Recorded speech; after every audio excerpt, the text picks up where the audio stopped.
The choir of the unfinished. Mei Lin woke at 3 in the morning to a sound that shouldn't exist. Singing. Quiet, distant, but clear, a many-voiced choir drifting through the closed windows of her fourth-floor apartment.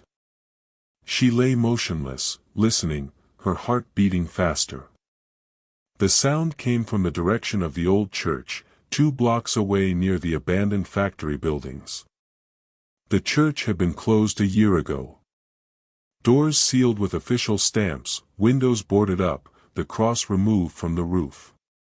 Mei Lin remembered that day, how few parishioners came, how officials stood by the entrance with their papers, how Father Liang wept quietly, turning his face away. After that, the temple became just a building, an empty box of stone and forgotten prayers. But now, singing came from within. Mei Lin rose and went to the window, pulling back the curtain. The street below was empty, only yellow lamplight falling on wet asphalt after the evening rain. In the distance, beyond the low rooftops, she could see the church's silhouette, dark, without a single light. But the sound definitely came from there. The choir sang slowly, solemnly, each note sustained, as if time inside the church moved differently. Mei Lin couldn't make out the words, but the melody was familiar. She had heard it once, long ago, when she still attended services with her mother. The singing suddenly stopped. Silence returned, heavy and thick. Mei Lin stood by the window, trembling, unable to understand, was it real, or had she dreamed it? The next morning, Mei Lin tried to convince herself it had been a dream. She drank coffee in her kitchen, stared out at the gray sky, and repeated to herself, it was fatigue, work stress, a bad night. But when she walked home that evening, her feet carried her toward the church. The temple stood on a quiet street, surrounded by old poplars and a rusted fence. The doors were covered with metal plates bearing official seals, windows boarded with planks already marked with spray-painted graffiti. Mei Lin approached, placing her palm against the cold metal. Nothing. Only emptiness and the smell of damp stone. "Did you hear it too?" a voice said suddenly behind her. Mei Lin turned. By the fence stood a man in his mid-40s, wearing a security guard's dark jacket. His face was tired, shadows under his eyes. "I'm Zhang," he said. "I work security in this district. Last night I heard singing." "You too?" Mei Lin nodded. "I thought I'd dreamed it." "So did I." Zhang stepped closer, glancing around as if afraid someone might overhear. "But this morning I asked around the neighborhood. 3 people heard the same thing. Always at 3 in the morning. Always from here." He pointed at the church. "Someone recorded it on their phone," Zhang added. "Want to listen?" Mei Lin didn't answer, but he already had his phone out and pressed play. From the speaker came the melody, the same one she'd heard the night before. A many-voiced choir, slow, solemn. But now, listening carefully, Mei Lin made out the words. Chinese, old, ecclesiastical. Her heart stopped. "It's a requiem hymn," she whispered. "They sang it at services for the dead." Zhang looked at her. "You know this church?" "I attended here." Mei Lin looked away. "A long time ago. My mother sang in the choir." She didn't add the rest. That her mother had died here, during that service, 20 years ago. That part of the roof had collapsed, and 3 people didn't escape in time. That the hymn they were singing that day never finished, it was cut short by the crash of stone and screams. "I heard a voice in there," Zhang said quietly, suddenly. "Among all the others. My sister's voice." Mei Lin looked at him sharply. "She died 5 years ago," Zhang continued, gripping his phone. But I recognized it. I couldn't be wrong. They stood in silence, both understanding that something impossible had happened, something that didn't fit rational explanation. Wind rustled dry leaves at their feet, and the church remained silent, dark and sealed, as if nothing had occurred. "We should tell the authorities," Mei Lin finally said. Zhang shook his head. "They won't believe us. Or they'll say someone's playing a prank. Then what do we do?" Zhang looked at the sealed doors. "Come back tonight. And see for ourselves." Mei Lin hadn't planned to return. She came home, locked all the doors, and tried to forget her conversation with Zhang. But at 3 in the morning the singing began again, louder now, clearer, as if the church had moved closer to her window. She lay in bed, covering her ears with a pillow, but the sound penetrated everything. And then, among the many voices, she heard one. Female, high, painfully familiar. Her mother's voice. Mei Lin sat up, her heart pounding so hard she felt her pulse in her temples. This was impossible. Her mother had died 20 years ago. But the voice sang the same words, with the same intonation her mother used at home when cooking dinner or ironing clothes. Mei Lin dressed without thinking and ran from her apartment. The streets were empty, only wind pushing trash across the asphalt. She ran toward the church, and the singing grew louder, filling everything, the street, the sky, herself. When she reached the fence, she saw Zhang. He stood by the gate, staring at the temple, his face white as chalk. "You heard it too," he said, not asking. Mei Lin nodded, unable to speak. The choir sang, and now they both heard individual voices among the collective sound. Mei Lin's mother's voice. Zhang's sister's voice. And dozens of others, male, female, children's, elderly. Far more than had ever been in the congregation. "We need to go inside," Zhang whispered. "It's forbidden," Mei Lin trembled. "The seals. Does it matter?" He approached the side entrance, where there had once been a small service door. The boards were hastily nailed, and Zhang began prying them off using a crowbar he'd brought. Wood cracked, nails screeched, but the singing drowned out everything. Mei Lin looked around, expecting someone to see, to come, to stop them. But the district was dead, as if all the living had vanished, leaving only the two of them and the church with its choir. The door opened. From inside came cold air and the smell of old stone, dampness, and something else, sweetish, unpleasant. Zhang turned on his phone's flashlight.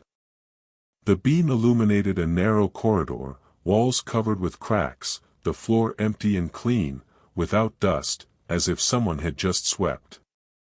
The singing now came from inside, so close it seemed the choir stood just around the corner. They entered. The corridor led to the main hall. Mei Lin remembered this space, high ceilings, wooden pews, an altar in the back. But now everything was covered in semi-darkness, and even the flashlight's beam barely penetrated the thick air. The pews stood in place, covered with a thin layer of dust. But by the altar, on the floor, lay open books, old choir hymnals, printed before the church's closure. The singing stopped. The silence was worse than sound. It pressed on their ears, heavy and alive, as if the temple held its breath. "Look," Zhang whispered, directing the light to the floor. On the stone, from the door to the altar, stretched footprints, bare feet, many prints, different sizes. They led inward, toward the altar, but not a single print returned. Who was here? Mei Lin barely exhaled. Suddenly one of the hymnals by the altar turned its page. The page turned by itself, without wind, without touch. And from the darkness behind the altar, where the choir balcony used to be, came a single voice. Female. Familiar. Mei Lin's mother's voice. It sang quietly, without words, only melody. And then a second voice joined, young, girlish. Zhang's sister. Mei Lin felt the ground slip from under her feet. "They're here," Zhang whispered. "They never left." The voices multiplied.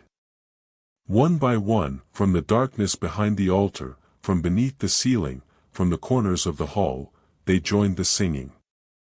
Male, female, children's. The choir filled the church, and Mei Lin understood, this wasn't a recording, not an illusion. They were truly here. Everyone who had never left this place.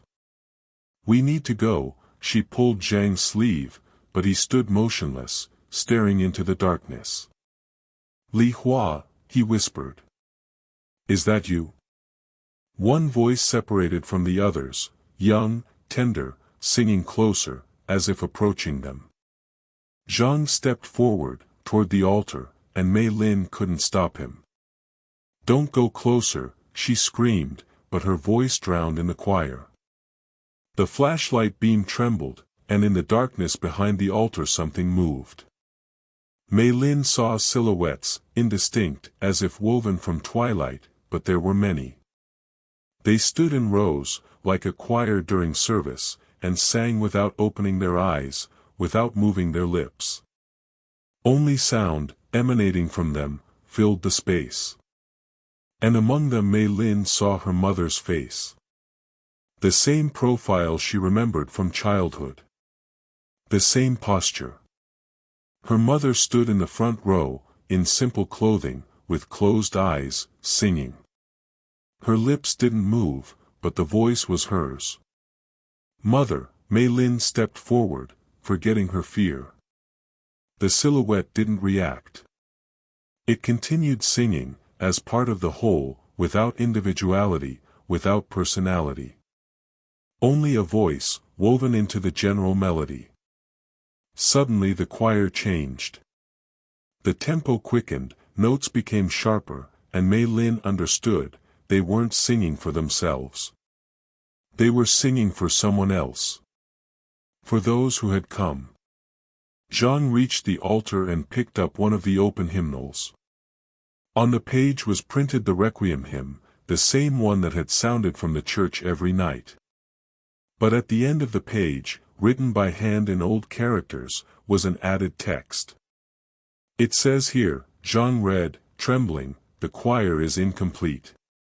The ritual is not closed. Whoever enters must finish the song." Mei Lin felt cold run down her spine. What does that mean? The silhouettes in the darkness turned toward them. All together, synchronously, like a single organism.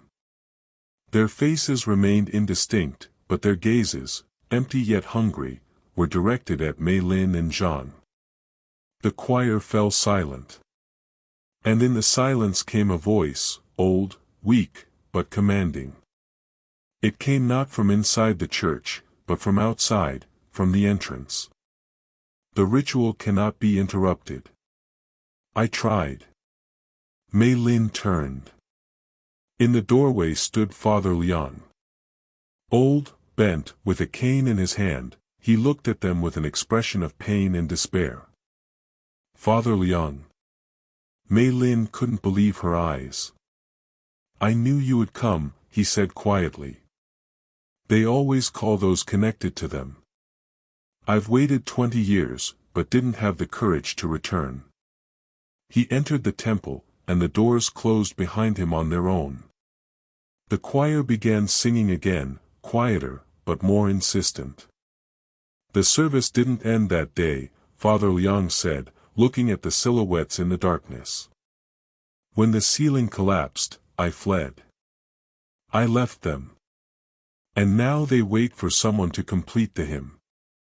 "How?" Zhang gripped the hymnal. Father Liang looked at them, and in his eyes was terrible certainty. Someone must take their place. Finish singing for them. And remain. Mei Lin stepped back, feeling the church walls closing in, as if the space compressed around them. The silhouettes in the darkness waited, motionless, their singing now sounding like an endlessly repeating incantation. "This is impossible," she whispered. "We can't just. They won't release us." Father Liang shook his head. "I tried to flee 20 years ago. But the church remembers. It always remembers those who didn't complete the ritual." Zhang looked at the hymnal in his hands, then at the silhouettes. "What if we finish singing together?" His voice trembled. "All three of us. Maybe that will be enough." Father Liang was silent, and Mei Lin understood. He didn't know the answer. Nobody knew. This was a ritual that had never been completed, whose rules were lost with those who began it. The choir changed again. Now it sounded not like prayer, but like demand. The voices grew louder, more insistent, and Mei Lin felt something pulling her toward the altar. Not physical force, but something deeper, as if the church itself wanted her to come closer. "Mother," Mei Lin whispered, looking at her mother's silhouette. "If you can hear me, tell me what to do." The silhouette didn't react. It continued singing, and Mei Lin suddenly understood, this was no longer her mother. This was only an echo, part of something larger, something that couldn't be called either living or dead. Zhang raised the hymnal and began to sing. His voice was uncertain, trembling, but he sang the words of the requiem hymn, reading from the page. Father Liang joined him. His voice was old but firm, he remembered every word. Mei Lin stood, unable to move. And then, slowly, she too began to sing. Her voice merged with theirs, and the choir in the darkness responded, supported, guided. They sang together, the living and the dead, voices from past and present, and the church finally received what it had waited for 20 years. When the final line of the hymn sounded in the temple, the silhouettes in the darkness began to disperse. One by one, they vanished, as if dissolving into air. Mei Lin's mother's voice faded last, quiet, tender, and for a moment she felt something like gratitude. Silence returned. Mei Lin stood by the altar, trembling, tears streaming down her cheeks. Zhang lowered the hymnal, breathing heavily. Father Liang bowed his head, his lips moving silently in prayer. "Is it over?" Mei Lin finally asked. No one answered. They left the church in the morning, when the first light broke through the clouds. The doors remained open, seals torn, but no one cared anymore. The district was waking, someone opening a shop, someone walking a dog. Life continued, as if nothing had happened. Mei Lin looked back at the church one last time. It looked like just an old, forgotten building. Nothing frightening, nothing mystical.